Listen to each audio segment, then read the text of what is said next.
Welcome to Amplifying Leadership and Tip Thursday with Tara. I am Tara Lehman, a partner, coach, and consultant at Twin Life Coaching and Business Services, of which Amplifying Leadership is a division. I hope to bring you some information or a key takeaway you can use to build, enhance, or grow your leadership skills with Tip Thursday with Tara.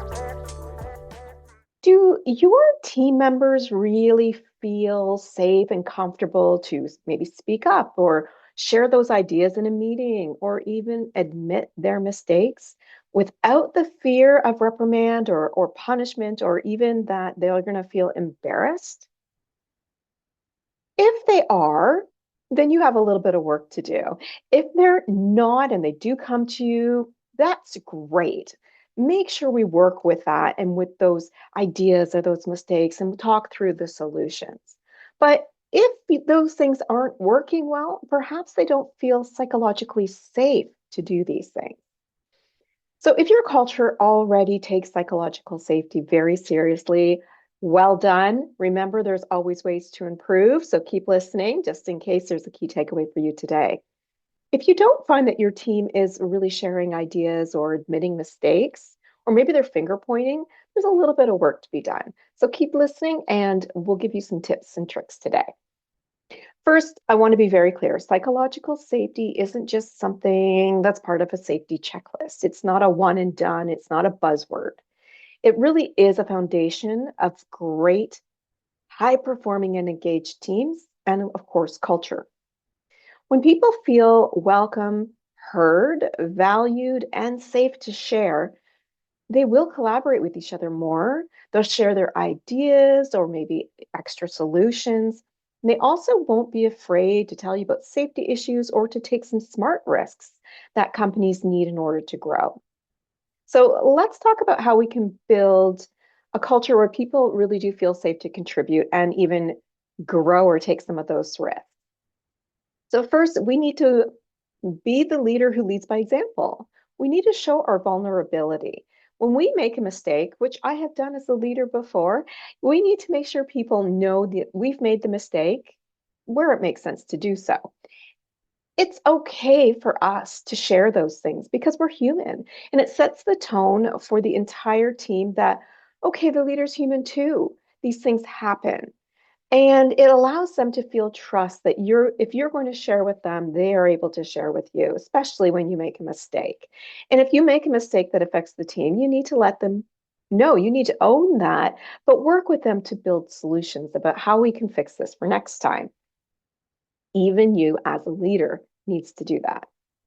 We want to encourage those open conversations and very open communication. So when we have, let's say we do make a mistake and we need some solutions, or we need to make decisions around finding some solutions, we can ask our team, and then we need to listen actively. And yes, that listening thing that I talk about a lot is coming up again. It's really, really important.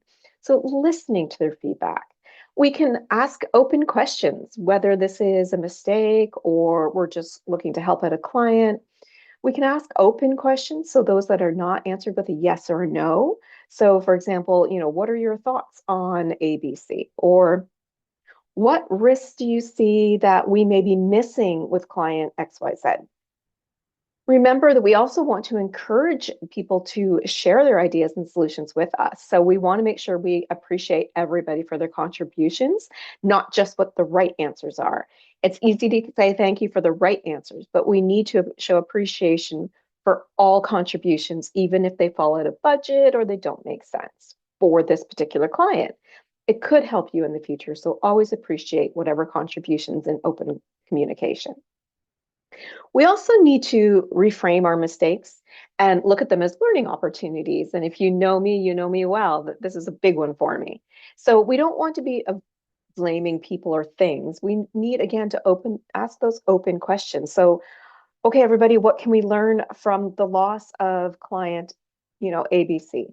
How can we improve going forward so we don't lose the next big client? We also want to celebrate things we've tried and lessons learned, even if they don't go perfectly or as planned. Why do we want to do that? Because we want to encourage people to consider taking those risks or coming up with different solutions or Keep trying so we can move forward. So we can say something like, that strategy we all came up with didn't work as expected. What can we learn from this and how can we grow going forward for next time should it come up again? We also want to make sure that when people are giving us feedback, which we should be asking for, that we respond positively to it, even if it's something that we don't want to hear. So maybe an employee of yours challenges your idea. Let's not dismiss that. There might be something else that you're not thinking of that they know or want to try. So explore it even if you disagree, or maybe it's way out of budget. Perhaps you missed something, like I said, or we can use part of their solution if it's way out of budget. Maybe a piece of it can be implemented. Feedback is very, very critical, so be open to it and be very positive about what the people say to you. So we could say something like, I really appreciate you bringing that up. It's a bit out of budget, but let's dig into it a bit so we can understand what we can do. We really do want to recognize and reward our members in some way when they speak up or take risks or when they, support others. And this could be simply by appreciating them, like I mentioned earlier. If it's something, Tara decides we should take this big risk, and as a leader, you go with it, and it goes really well, and you gain a humongous client out of it. Maybe you give a shout out publicly more for that, so that the collaboration, remembering that Tara wasn't the only person who made this happen, so collaboration and innovation is continually looked at, and people are willing to consider taking those risks. We really want to, reinforce that culture where contribution is valued more than things being perfect or more than the answer all the time. We want to encourage ideas, innovations, multiple solutions, so that we can then work moving forward, look at what didn't work, what did. So psychological safety, it doesn't happen by accident. It really is built by leaders or business owners when we create that trusting environment, when we encourage honest feedback, even if we don't want to listen to it, and then we listen. We have that open communication. We have engaging discussions around multiple solutions, and where we can turn any mistakes or failures into learning opportunities. And for that last one, remember my quote: failure is transformational. Listen to it, learn from it, grow because of it. So as a reminder, safety is not just about the physical safety, and it's not just a checklist or checkbox. That physical safety is vital, but so is psychological safety. Our mental health needs to be considered as well. So what can you do to build on psychological safety, maybe with some of these tips this week? Pick something small that you can accomplish this week, or maybe it's a bigger thing that you can do this week. Really consider, how can I further build the psychological safety of my workplace or my team? That is our Tip Thursday with Tara for this week. If you or someone you know is struggling with leadership priorities or wants to start building strong, empowered teams, I'm here to help. Please visit our website for more information on all of our programs, coaching, and our Rise Leadership program at amplifyingleadership.ca, a Twin Life coaching and business services division. Until next time, remember, leadership matters.